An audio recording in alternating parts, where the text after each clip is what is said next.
Hello everyone, this video is going to be about my e39 Touring. This car is my daily driver since 2015, and I've done quite a bit of stuff to it over the years, and I did wrote an article about it on my website, but I thought since we're a couple of years on that I could complete it with a video.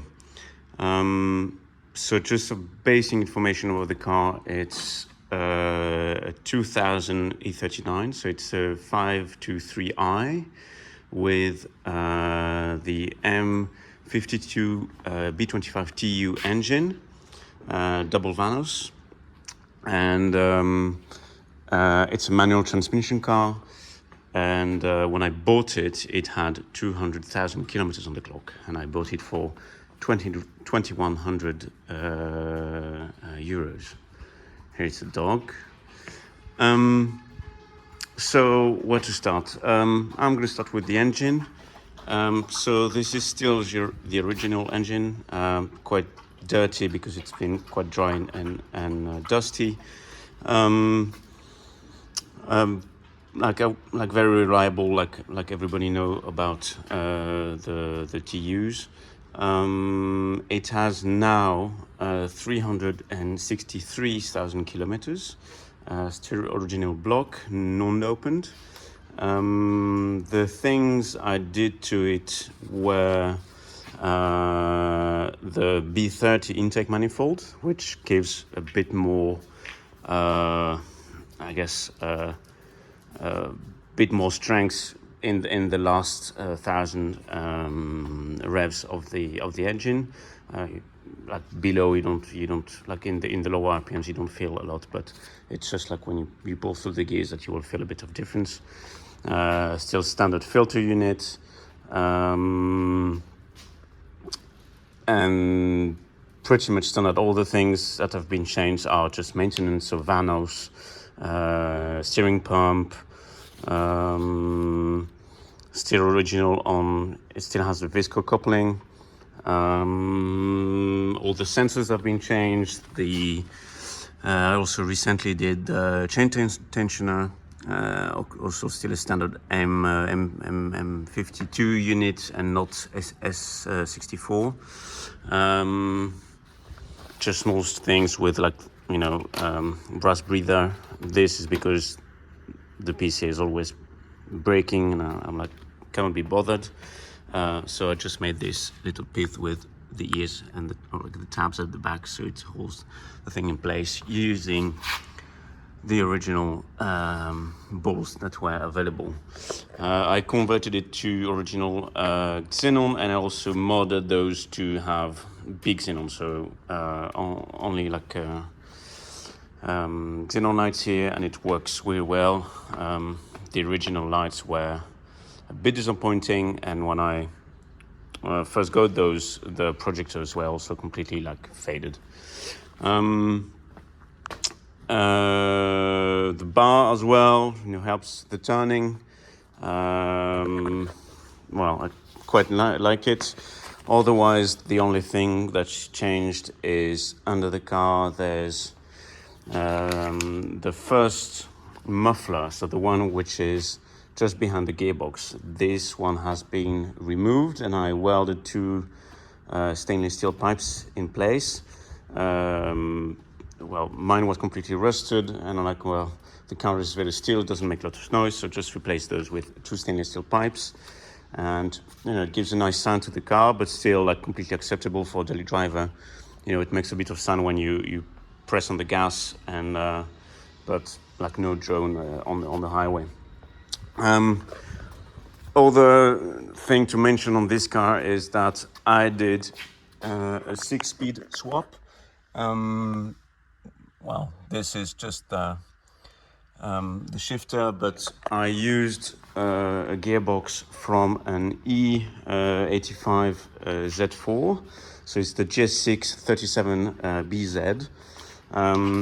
The thing with the 523i Touring is that they have a 323 final drive, so like on the highway, I was easily pulling or like revving to 4,000, which, well, with current gas prices is not ideal. So I went for the 6-speed swap, and I remember when I did it at the time, the only information I could find were on Russian forums. So thanks Google Translate for that. And I just bought a second-hand gearbox and a new clutch kit. And because I'm a welder, like doing like the gearbox mount wasn't a problem at all. And it bolted quite straight like to the block. It was perfect. Of course, you need the flywheel with more splines that are mounted on 6-speed cars, so like E60 or later E46s. And for the drive shaft, the first half is E60 530i manual, and the back half. So for this guy, it was a bit of a nightmare because apparently, like E39s, they have various PCD diameters on drive shaft flanges depending on which engine is in the car. And 523i has a smaller PCD than 530i, and so long story short, I still have so I have E60 530, then I have E39 520i second half, and I rebored the flanges of the diff to another PCD. So if the car was much more powerful, it would maybe be a problem, but it's still a diesel driver, still atmospheric, still no turbo kit to it. So at the moment, it's still working great, and I've been driving like almost more than 50k like that, and it's still no problem. As for the shifter mechanism, I used the Z4 shifter mechanism because it seemed to me stiffer than the original E39 one. The only thing is that, like if you know how Z4 is built, you're really sitting on the back axle. So the shifter mechanism is much longer than in the E39. So I had to cut that, remove some lengths to it, and I TIG welded the shifter mechanism to the appropriate length. I also used the Z4 shifter, which is lower than the E39, but I'm going to show you the throw is much shorter. So I don't know, it's more engaging to me. That E39 was a bit higher, so you could say like it's better, when you're going through the gears, but the throw was much longer and less positive, I would say. While we're in here, interior, so pretty much standard M-Tech wheel. It had the bus wheel when I got it. It's pretty much in grandpa spec, so it's on the outside it's Oxford green, and inside is English green.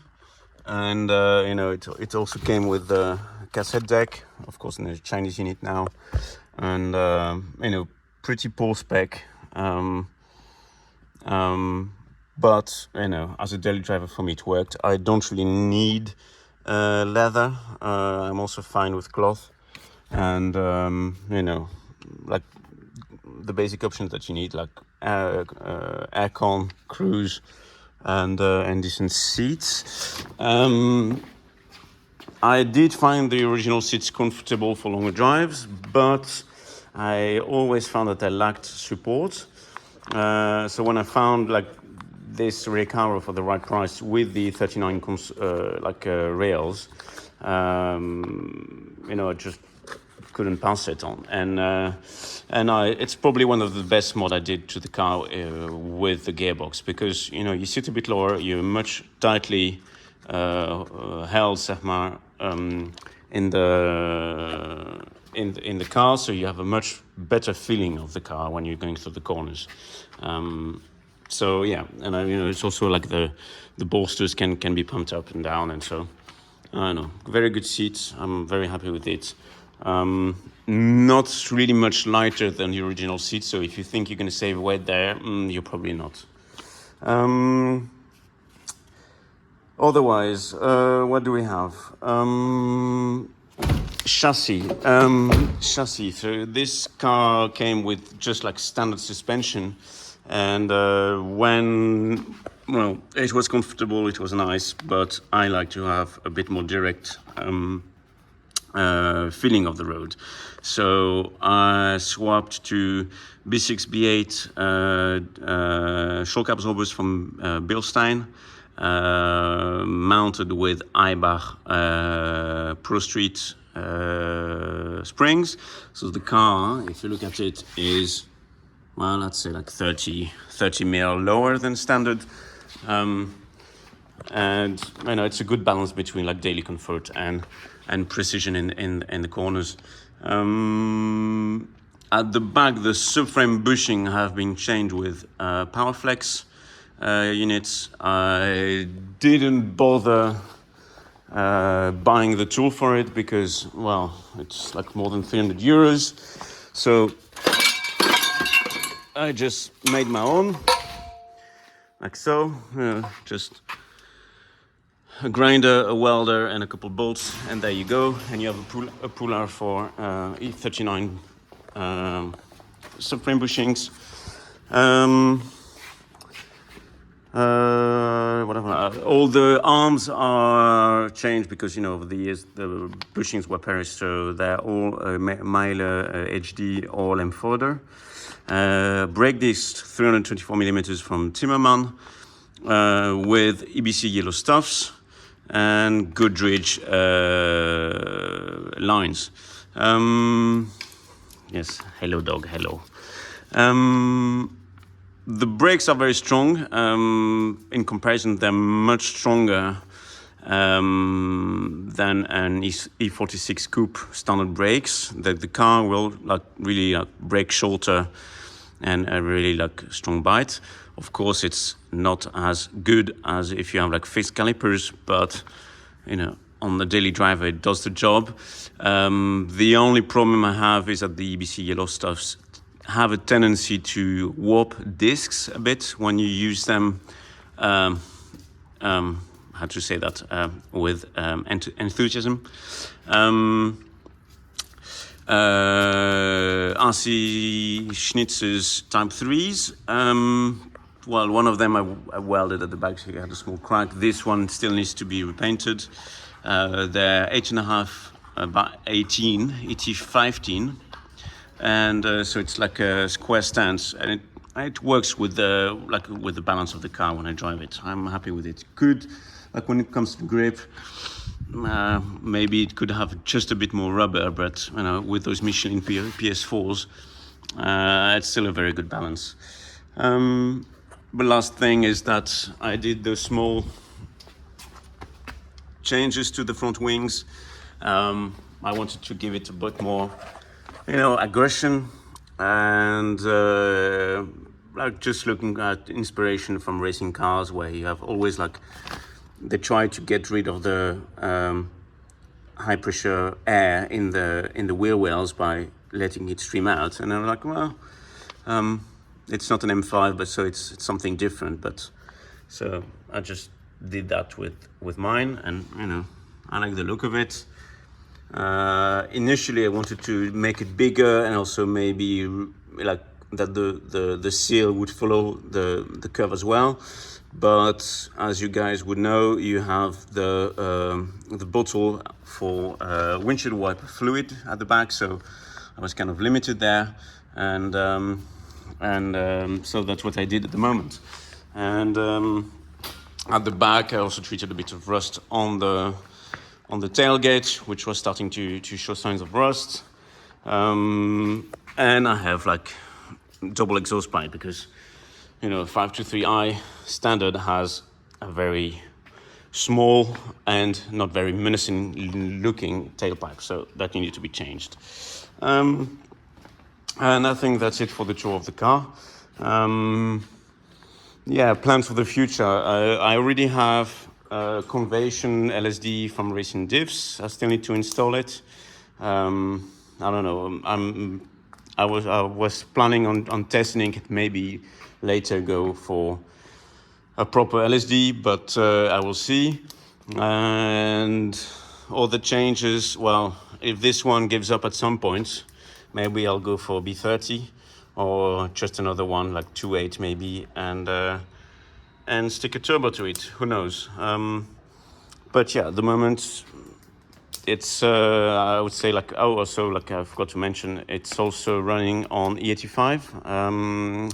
So when I'm in France, I tank for very cheap E85, and it gives the car a bit more power. So like a B25 with the manifold and the 85, my gut feeling tells me like I would say just shy of 200 horsepower with this car. Of course, if I'm driving on 95 octane with aircon on, that horsepower figure drops down drastically. So yeah, that's it for this the tour of this E39. My dear driver, it's very dirty, but it's very reliable. It does the job. Yeah. Oh, last information: fuel consumption. I drive a lot in Holland with this car, so it's very flat, a lot of highways, and like with the 6-speed now on 95, I can easily go down to 7 liters per 100 kilometers. So I find that a very decent figure considering the weight of the vehicle. Like we're around 1,700 kilo with this car, and well, I find that very acceptable.